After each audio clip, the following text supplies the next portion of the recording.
El verdadero mundial comienza ahora. Hay una frase que se repite cada 4 años. Ahora sí empieza el mundial. Y quizá nunca había tenido tanto sentido como en este 2026. Contacto, aquí, arranca. Ahí no es penal, esto sí es penal. Aquí, dale. ¿Sí está? La fase de grupos no solo repartió boletos, también derrumbó muchas certezas. Ya quedaron eliminadas selecciones históricas y otras que llegaban con grandes expectativas. Uruguay protagonizó uno de los fracasos más importantes de esta primera fase. Mexico and USA have been selected by the FIFA Congress to host the 2026. También quedaron fuera equipos que antes del torneo muchos daban por encima de selecciones como México, y eso nos deja una lección muy clara. La historia pesa pero no juega. Este mundial está demostrando que el fútbol cambió. O ya no basta con contar 3 o 4 futbolistas talentosos. El fútbol moderno recompensa los procesos, la estructura, las ligas competitivas, la preparación física, la disciplina táctica y el trabajo de muchos años. Por eso estamos viendo resultados que hace apenas unos años parecían imposibles, porque las distancias entre selecciones se siguen acortando. Y quien siga analizando este mundial con las jerarquías de hace 50 años corre el riesgo de equivocarse una y otra vez. Y aquí empieza la parte incómoda, porque parece que hay selecciones que tienen que demostrarlo todo y otras a las que les basta convivir de un apellido.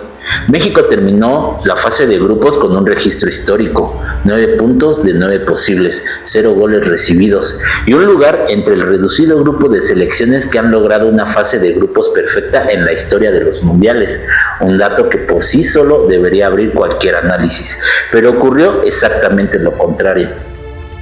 Antes del torneo, muchos decían que República Checa era favorita, que Corea del Sur llegaba mejor, que México sufriría para avanzar. México ganó y entonces la narrativa cambió. Ahora resulta que esos rivales siempre fueron muy débiles, que nunca exigieron, que cualquiera habría conseguido esos resultados. Entonces, ¿en qué quedamos? ¿Eran rivales complicados antes de enfrentar a México o solamente dejaron de serlo después de perder? Porque si el criterio cambia según el resultado, ya no estamos hablando de análisis, estamos hablando de prejuicios. Cuando una selección histórica gana, se habla de autoridad. Cuando México gana, se habla de lo mal que jugó el rival. Cuando una potencia domina, se elogia su funcionamiento. Cuando México domina, se dice que todavía no convence.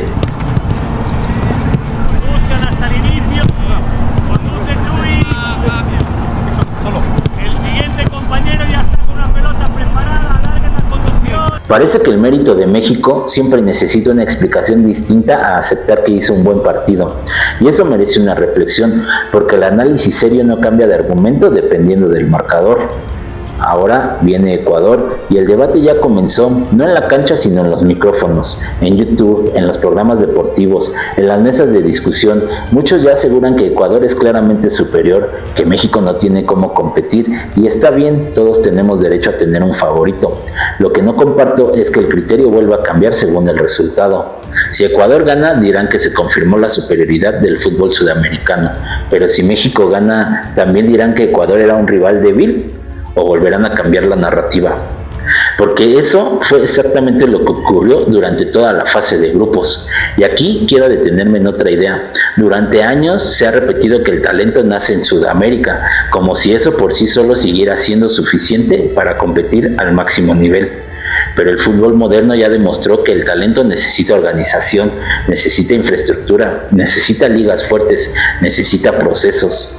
La población de un país tampoco garantiza el éxito. España no es un país gigantesco, Francia tampoco. Croacia ha competido con una población mucho menor que la de muchas potencias. Lo que marca la diferencia no son los habitantes, es el proyecto deportivo. Y eso también aplica para México. Durante mucho tiempo fue señalado por improvisar. Hoy, guste o no, existe una estructura mucho más sólida que hace 20 o 30 años. No significa que México sea candidato al título, no significa que ya esté entre las grandes potencias, pero sí significa que merece ser analizado con el mismo criterio que cualquier otra selección, ni más ni menos. Yo no sé si México eliminará a Ecuador, tampoco sé si después podrá vencer a Inglaterra, eso lo decidirá la cancha. Lo que sí sé es que este mundial está rompiendo muchas ideas que parecían intocables. Está demostrando que la historia no gana partidos, que el escudo no corre, que la reputación no marca goles y que los procesos deportivos valen mucho más que los recuerdos. Así que si Ecuador elimina a México, habrá que reconocerlo sin excusas. Pero si México vuelve a ganar, espero que esta vez no cambien otra vez la narrativa, porque las opiniones son libres, los hechos no, y hasta hoy el hecho es que México completó una fase de grupos histórica. Lo demás se escribirá en 90 minutos, porque las camisetas cuentan la historia, pero la cancha siempre escribe el siguiente capítulo.